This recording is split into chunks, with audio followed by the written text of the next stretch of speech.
Today we're here with the Limestone Beekeepers Guild, and we have Bill and Bill here. Thanks for coming on the show. Thanks, thank you. You guys made it easy for me, Bill and Bill. And so tell me, so Bill, what do you do with the Limestone Beekeepers Guild? Well, we have 6 meetings a year in March, April, and May, and then September, October, November. And people that are interested in beekeeping, learning about beekeeping, or even commercial beekeepers gather for an evening, and we share information about the latest knowledge around beekeeping and just our adventures in that activity. And Bill, have you been doing this just for a couple of years, or how long have you been beekeeping for? Not quite as long as Bill, but I've been 30 years. And Bill, how long have you been doing it for?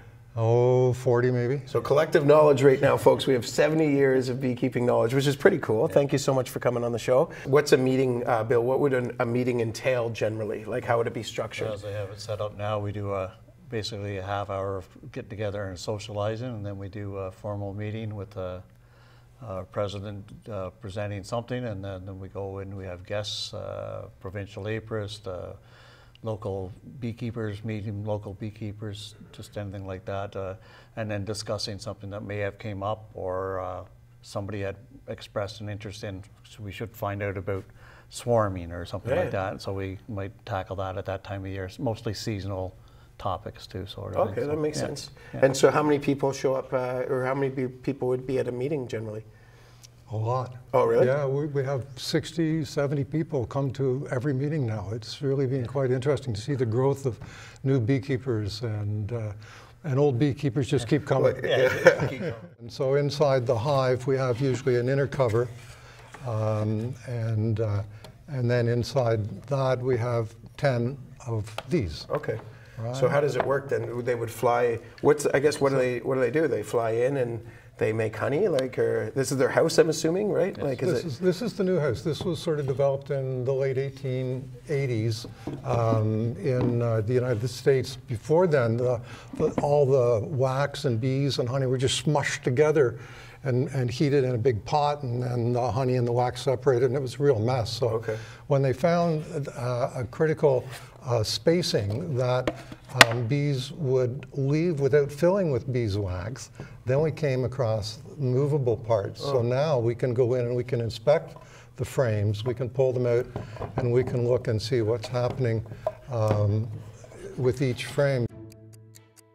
Just before break, we talked to Bill and Bill. Combined years of beekeeping, I think, was around 70 years. How long have you been keeping bees? Just 3 years. 3 years? About 8 years. 8 years? Going on to 5. 5 years. So combined is about 16 years here. So you guys are the newbies. So tell me a bit about being on the guild. I guess, Alex, and you can start. But what are some perks of joining the guild and being part of this? For me, it was access to actually getting bees. When I moved to Kingston, I didn't have beehives, and I'd always wanted them. So joining the guild allowed me to meet mentors, meet people that had been doing it for a very long time, and get lots of great suggestions and help when I was starting out.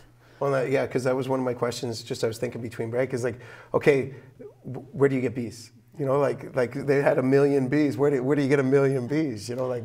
Yep. And Leo, tell me some other things about the guild and what it's done for you.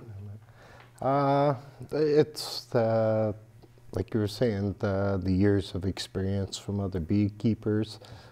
We became interested in mainly because having our own garden, not seeing many more bees around, you know, concerned us, so we thought, well, we'll start getting our own bees. So we spent about a year before we even got bees just researching, and then we found out about the Limestone Beekeepers Guild and started going to the meetings and meeting other people and about bees, and then we decided, well, we'd make the commitment to it. And how many bees do you have now? Well, I started out with 2 hives. I only wanted to do 1, and everybody convinced me, no, you got to have 2 hives. So the 2 hives in the one season turned to 4 very quickly.